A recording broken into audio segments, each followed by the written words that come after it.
Hey guys, how's it going? It's Al. Welcome back to the next DraftKings Showdown. We have the Monday Night Football game between the Philadelphia Eagles and the Kansas City Chiefs. A Super Bowl review and possibly a Super Bowl preview, and Taylor Swift might be there, and if she is, both Kelsey's the hottest names. In fact, I don't even care about any of that stuff. We're going to try and figure out how we can win some money on this Monday Night Football slate. We're going to talk about the optimal captains.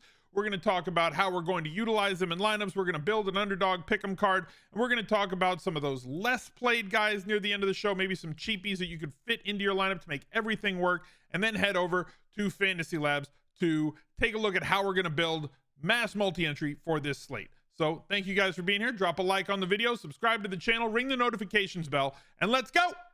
He's a legend.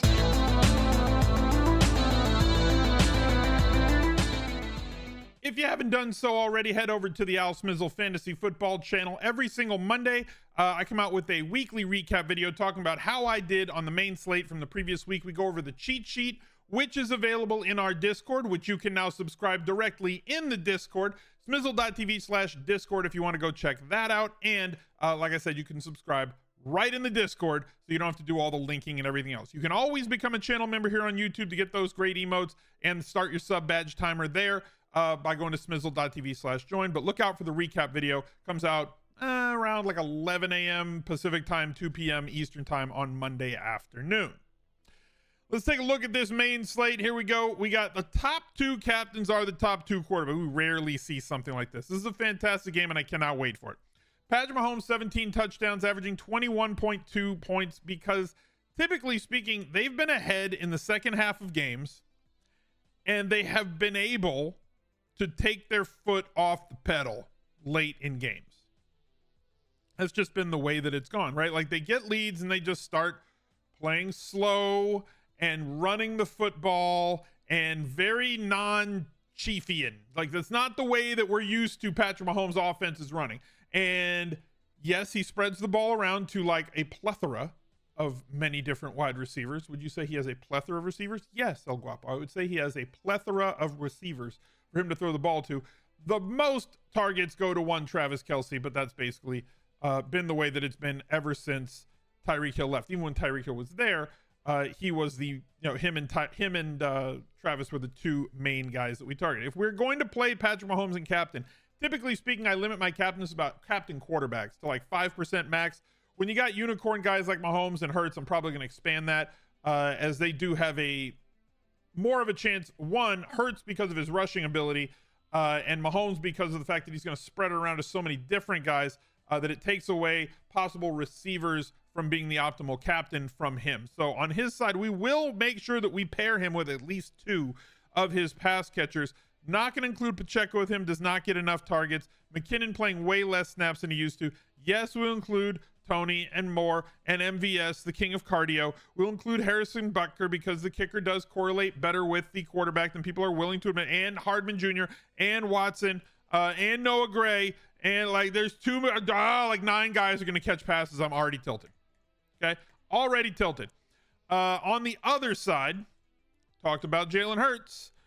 Him being able to become the optimal captain, because if he has a big day, a lot of the time it's going to include a rushing touchdown, right? Rushing touchdowns in all but 3 games so far this year, and multiple rushing touchdowns back in week 2. The tush push, the brotherly shove is undefeated.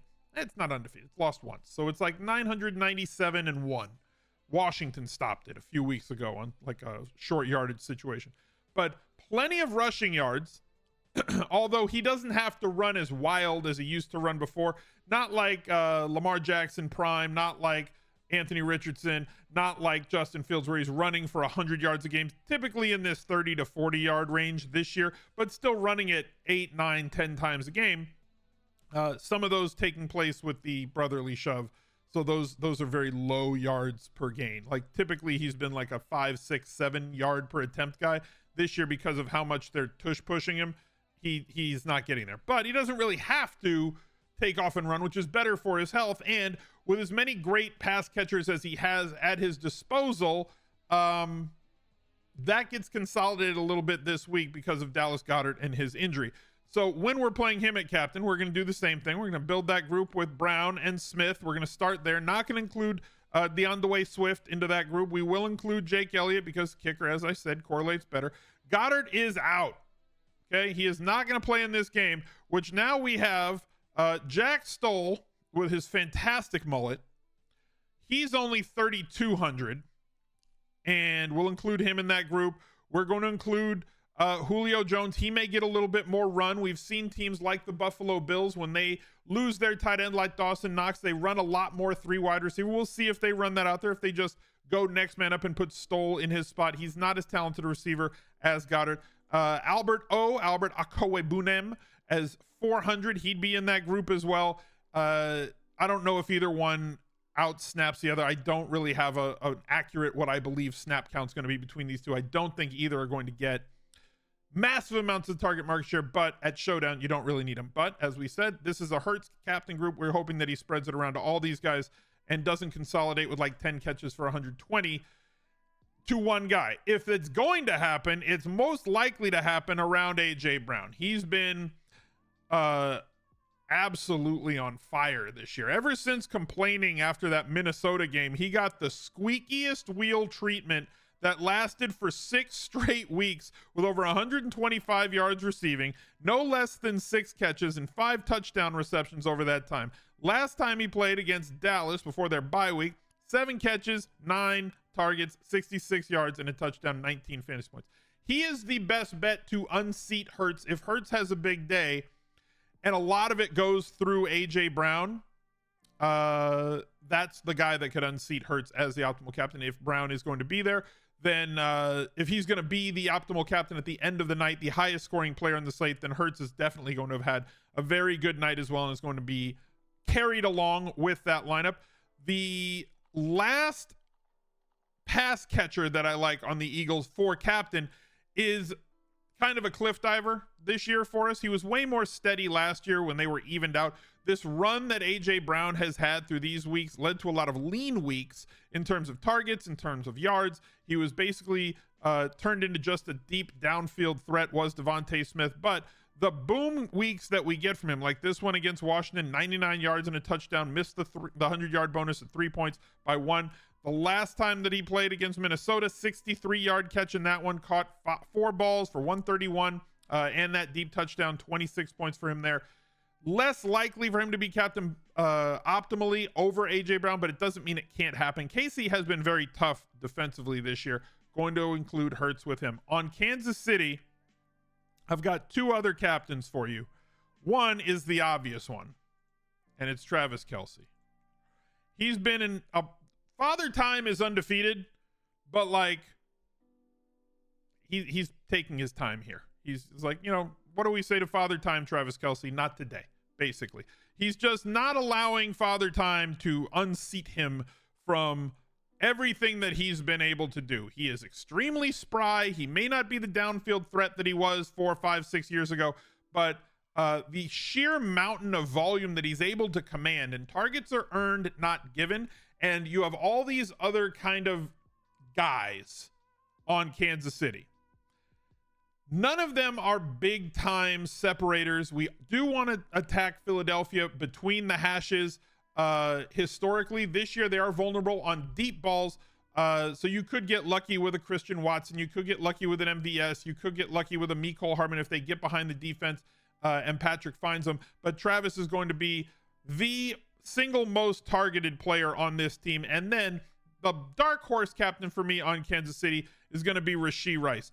We saw a 2-target game the last time it came out. You definitely attacked this Philadelphia team through the slot. This is how I want to get after. And I think that the rookie, especially coming off of a bye week where we know that Coach Reid has done so well historically, gives us an opportunity at a cheaper price point at captain to do some different things with this lineup. And he could have that captain type day where he catches 2, maybe 5 balls, 2 touchdowns.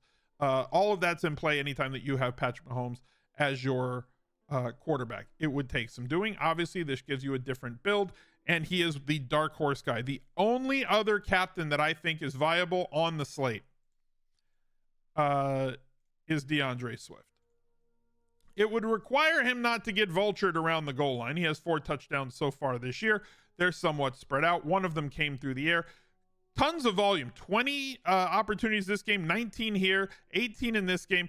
this is not a game that should run away from either team. I would be shocked if Kansas City or Philadelphia ran away with this game and made it a blowout. So considering that that's not likely to happen, now we have a situation where both teams are going to have to lean on their best offensive pieces in DeAndre Swift, the highest volume running back that they have. And as I said before, Kansas City's defense much better this year, which is the thing that's made them not as exciting for us to watch, but it's made them a ridiculous team to play against, and they just have been getting after everybody in the league.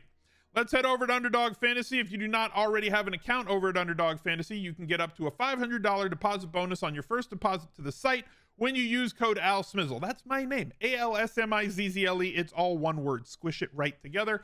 If you deposit $500, you get $500 free dollars put into your account. They have these great pick'ems. You can do anything you want. They even have these spicy ones. I'm not going to do the spicy ones now. If you want to go like they're just one thing. One touchdown, spicy. One rushing touchdown, super spicy. You can stack those and get yourself bigger payouts if you choose. Let's just go in Jalen Hurts over 275.5 rush plus passing yards, and Patrick Mahomes over 27 completions. I think that he has to throw it more than he has in other games. I think this is going to be a really high scoring, fun game to watch. Give me that for $100 to win. 300, we'll submit that, and we'll head back over to the site to DraftKings to try and build the rest of your lineups here. The couple of guys that I like, I mentioned one or two of them already. Got Albert O. Every point matters. If he's going to snap, if he's going to play a lot of snaps tomorrow night because of the situation, and he is super cheap, right? He's 600 a captain. We're not playing him a captain. We're playing him at flex. 400 opens up an awful lot of salary for you to be able to fit the high dollar guys that are abound on this slate. Instead of having to resort to low ceiling kickers or high variance defenses, the players that run around and score touchdowns have a much higher multiplier on what they can earn per dollar. The kickers clearly have a better floor, but they have somewhat of a capped ceiling unless they kick 4, 5, 6 field goals from 50 yards. Two other players that I like a lot on this one. Justin Watson. I mentioned how we can attack Philadelphia's corners. Justin Watson playing more snaps, running a few more routes. He is simply a downfield threat. And when he gets loose for big catches. 27-yard catch in week 8 against Denver, 33-yarder against Minnesota, 37, 34, 26. If he connects and he ends up in that painted area, you get 6 extra points. So those are pretty good. This is how we want to attack this Philly team. You don't want to attack them in the short and intermediate outside the hashes. If you're going to go outside against their corners, you want to get deep downfield. You want to attack short and intermediate in the middle of the field. So that's why we want tight ends and slot receivers for high volume. And we want to take shots on outside receivers to get there. And the other guy, the guy that you're so sick of seeing every time that you roster Travis Kelce, Noah Gray is the biggest troll in the world. No offense to him. I'm sure he's a great guy, but like, anytime you see that body frame catch a pass, you're like, Kelce, no, it's Noah Gray. Well, guess what? He's 1,800, should be under 20% owned in this Monday Night Football Showdown, and gives us an opportunity to get a little bit different. And if he happens to get one of those troll touchdowns when they get real cute around the goal-to-go situations, does Kansas City, and they're coming off a bye week. So, like, imagine how cute Andy Reid's going to get on this slate. You know it's coming. You know you're going to be frustrated. You know you're going to be mad. But not if you have Noah Gray and they run that like jet sweep to the tight end coming across the line and you get that touchdown. Monster situation waiting to happen in those for a differentiator spot, right? It's not a core play. These are plays that can get you different with upside down the salary cap list. Let's head over to Fantasy Labs. And if you do not have an account over at Fantasy Labs, use my link, smizzle.tv/labs with an uppercase L. I've got it down below in the pinned comment. The best value that they have is the 6 month where you get NFL, college football, MLB, golf, everything that they have. I believe they have college basketball lineup builder and projections as well. Don't quote me on that, but I believe they still have it. They used to. That's the best bet for your, for your 6 month fee for the all sports package. These are the rules that I start with. As we talked about, build your captain quarterback around 2 of their pass catchers or kicker. Bring it back with one of the skill position players on the other side. Captain wide receiver, make sure you got their quarterback. Captain tight end, make sure you've got their quarterback in that lineup as well. And I limit to at most 1 defense or kicker from the same game. If you want to make it 2, go right ahead. You come right here, you put 2. Then I build a custom rule to force at least one running back or wide receiver that's projecting for less than 25% owned. If you want to add a tight end to that, feel free. Let's build 150 lineups with this. We'll build by ceiling today because I'm feeling spicy. Hit generate and then have some fun with it and realize that you're not just going to click that generate button and build a whole bunch of winning lineups and just get after it. You do have to work in your correlations, your combination. You have to min-max players to figure out how you're going to get the lineups that you want. And they have this great new Sims tool. If you go over to NFL and you hit on Sim Labs, I believe it's still in beta, so I think it's still free. Go check it out and see if it is. You can head over there. They don't have the Showdown slate lined up yet for Monday Night Football, but it gives you a great way to take a look at how the simulator is going to build lineups, what it thinks that you should do to get leverage on the field by tweaking all the different entry points that they have over on settings and advanced.